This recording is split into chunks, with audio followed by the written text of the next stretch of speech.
Olá, meu nome é Albin e vocês estão no canal Interpretação dos Sonhos. Hoje nós vamos falar sobre sonhar com bambu e o que o nosso subconsciente quer nos dizer através da linguagem de associação que são os sonhos. Então, no seu sonho, o bambu, essa planta, ele vai se apresentar de alguma forma. Ele pode ser apenas uma paisagem, ou você está mexendo com o bambu, cortando o bambu, trabalhando com o bambu. Mas é importante salientar que quando você acordar, você vai se lembrar que o bambu estava ali no seu sonho. E quais lições que o nosso subconsciente quer nos dizer quando esse vegetal, essa planta aparece em nosso sonho? Então, nós podemos tirar 7 lições com relação ao bambu, com relação ao que esse vegetal apresenta para nós, o que nós podemos aprender com ele. E todas essas informações, mesmo que você nunca tenha lido, mesmo que nunca alguém tenha ensinado você com relação a isso, todas essas informações chegam até nós através de herança emocional, tá? Informação genética que nos chega dos nossos ascendentes, seja por meio biológico, seja por meio de energia espiritual, tá? Por nós acessarmos a coletividade, a conexão espiritual com o todo, tá? Então, a primeira lição que nós podemos tirar a respeito do bambu é que... Deixa eu marcar aqui o bambu. Ele se curva. Então, se vocês prestarem atenção, o bambu, ele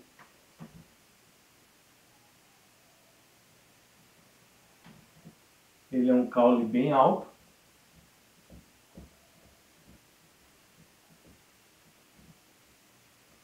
Com bem poucas folhas.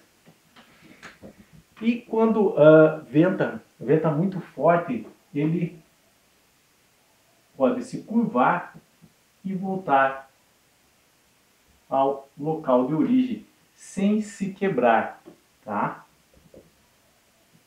Sem se quebrar. Que lição nós podemos tirar disso, sabe?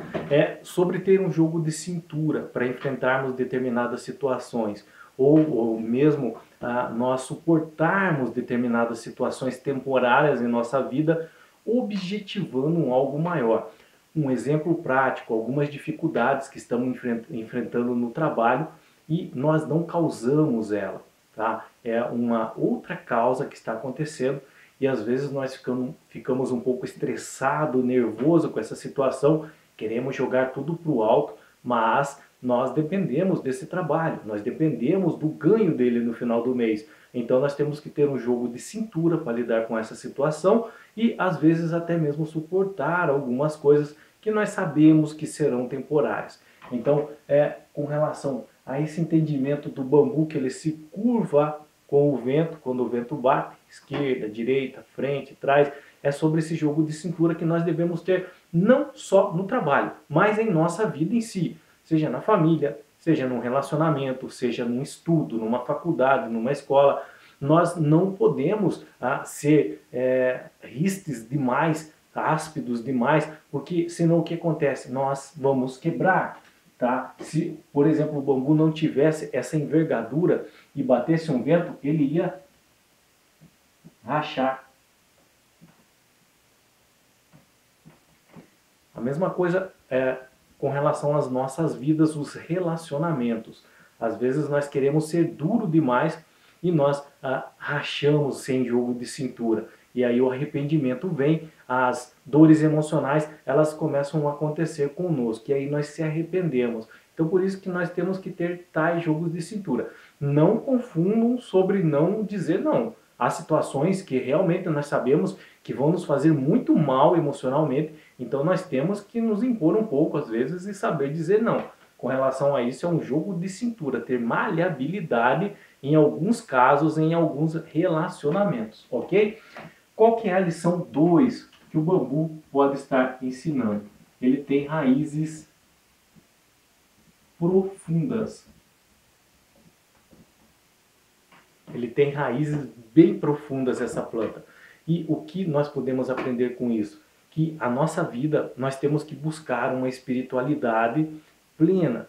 Não confundam só a espiritualidade com religiosidade. Religiosidade é um caminho que você escolheu, aonde você não nasceu com ele. Você pode seguir seus pais ou pode escolher o seu próprio caminho depois, que é um conjunto de doutrinas, de regras e de crenças que são impostas por um segmento religioso, tá? E você opta ou não de seguir. Já a espiritualidade é algo que nascemos com ela. É quando nós cuidamos melhor de nós mesmos. É quando nós aprendemos, por exemplo, ao que nós estamos agora há pouco, a dizer não a tudo que nos incomoda. Tá? É buscarmos uma felicidade plena, buscar relacionamentos saudáveis.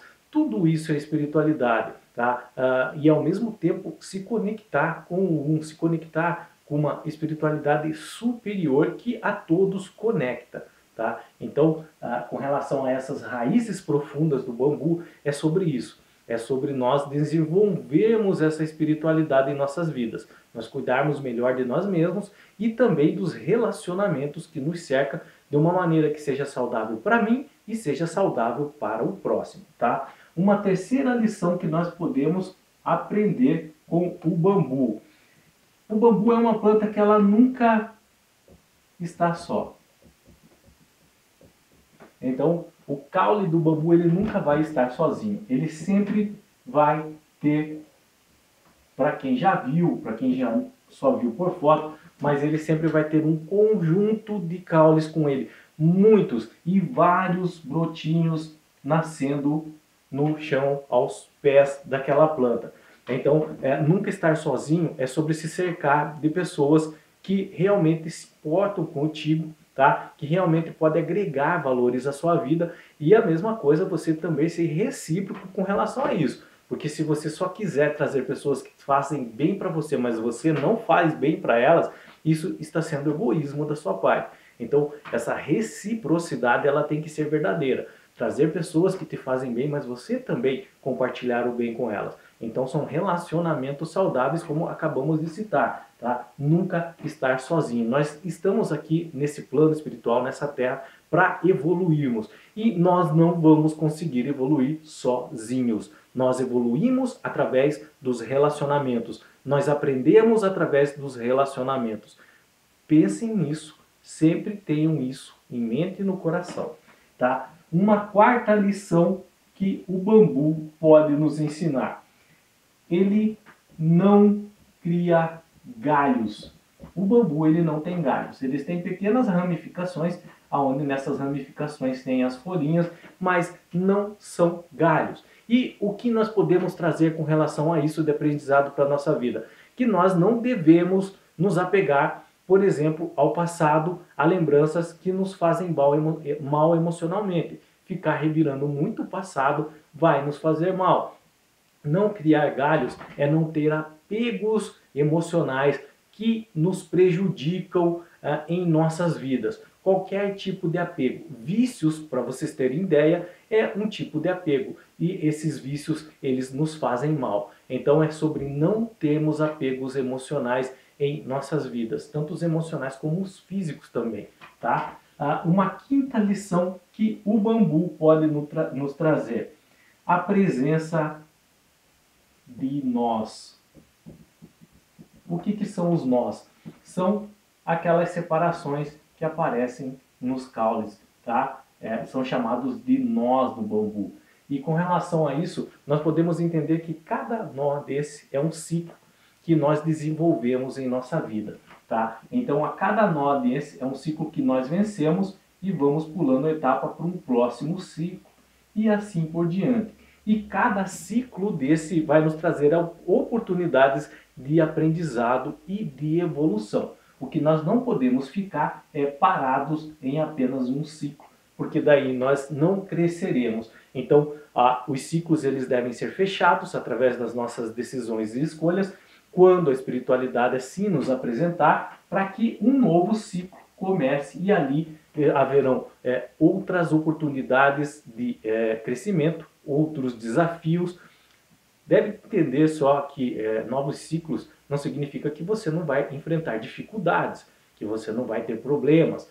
Todo ciclo ele tem dificuldades, ele tem desafios e todos nós estamos preparados para vencê-los. Só nós sabemos, só nós entendemos como lidar corretamente com a situação. Não podemos nos desesperar, mas também não podemos correr dela, não podemos ter medo de enfrentar essas situações.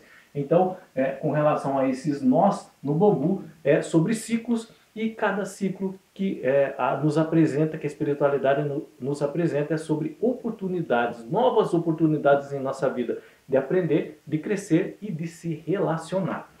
Uma sexta lição que o bambu pode nos trazer. Ele é oco. Se você pega um bambu e corta por exemplo, quando eu era criança eu fazia muita pipa. Então eu sempre ia até algum mato perto da minha casa ou quando eu estava em uma outra cidade e cortava um caule desse de bambu para fazer pipa. E quando você corta, você vê que alguns desses gomos, ele tem até um pouco de água dentro. Até algumas pessoas, quando estão perdidas no mato, que eles podem procurar água no bambu, que eles sabem que ali vão encontrar algum acúmulo de água nesses gomos. Eles são ocos. E com relação a isso, o que nós podemos aprender para nossas vidas? Que nós devemos preencher os vazios espirituais, os vazios emocionais que estão em nossa vida. Mas não com coisas superficiais, mas com sentimentos profundos, sentimentos que realmente nos preencham. Não, por exemplo, através do consumismo, de você achar que um produto, de você achar que um bem material vai te preencher, e isso você vai acabar caindo num vício. Você vai comprar algo e vai ver que aquilo não vai te preencher e vai acabar correndo atrás de outra coisa e assim sucessivamente. Ou você tentar preencher alguns vazios existenciais através da comida. Isso também se torna um vício. Então nós temos que preencher os nossos vazios emocionais com coisas que realmente valem a pena, tá? Com relacionamentos saudáveis, através de ter conversas com pessoas que nos tragam aprendizado, aprender a vivenciar todo o processo de cada conquista que nós almejamos, de objetivos traçados, tá? O galho, os gomos do bambu são ocos. Nossas vidas também, se nós não corremos atrás de preencher esses vazios existenciais, como chamam, vazios da alma, também nossa vida será meio solitária, uma vida de solidão. E a sétima e última lição que o bambu pode nos trazer é que ele cresce sempre para o alto. Tá? Se você chegar perto de uma moita de bambu e você olhar, você vai ver que eles são muito, muito altos. Com relação a o que nós podemos trazer para a nossa vida com relação a isso, é que nós temos que seguir sempre adiante. Sempre pensando em evoluir cada vez mais, sempre pensando em atingir cada vez mais novos desafios, novos ciclos, novos aprendizados em nossas vidas. Então, se vocês prestarem bem atenção com relação a essas 7 lições que o bambu pode nos trazer, tá? Com relação a se curvar, raízes profundas, nunca estar só, não criar galhos, presença de nós, oco e cresce para o alto. Se vocês prestarem bastante atenção nas explicações, é sempre relacionado a relacionamento, a evolução, a aprendermos a viver em grupo, aprendemos a viver em sociedade, em família, sabendo que nós devemos respeitar o espaço do outro, assim como o outro também deve respeitar o nosso espaço, nos afastarmos daquilo que nos faz mal, isso é espiritualidade, relacionar-se de uma forma saudável, isso é evolução. Então, se o bambu aparecer em seu sonho, tá? O pontapé inicial para você fazer a interpretação nesse sonho é nesse sentido. Você pode tirar algumas dessas 7 lições com relação a alguns sintomas emocionais que esteja passando em sua vida e tentar aplicar isso, sabendo que vai conseguir, tá? Quando eu falo tentar, é sabendo que vai conseguir. É que às vezes a primeira tentativa falha, a segunda falha, às vezes você consegue na terceira, na quarta, na quinta. O importante é não desistir, tá bom? Qualquer dúvida com relação a sonhar com bambu, deixa nos comentários que eu estarei auxiliando vocês com relação a isso. Se vocês quiserem relatar um sonho que tiveram envolvendo o bambu, deixa nos comentários. E se não estão conseguindo interpretar o sonho, também relata o sonho, deixa nos comentários a sua dúvida. Eu estarei auxiliando vocês com relação a isso, guiando vocês da maneira correta a interpretar o seu sonho com relação ao bambu. Só lembre-se que o bambu ele não vai aparecer sozinho na sua história, sempre vai ter um enredo, ele vai se encaixar de alguma forma. Então, com relação às outras peças do seu sonho, as outras historinhas que vão compor o seu sonho, talvez você consiga já de cara identificar algum sintoma emocional desses aqui que foram falados, para que você possa se corrigir ou acertar alguma falhinha ou continuar o que está correto, ok? Tenham bons sonhos, Deus abençoe e até o próximo vídeo. Tchau!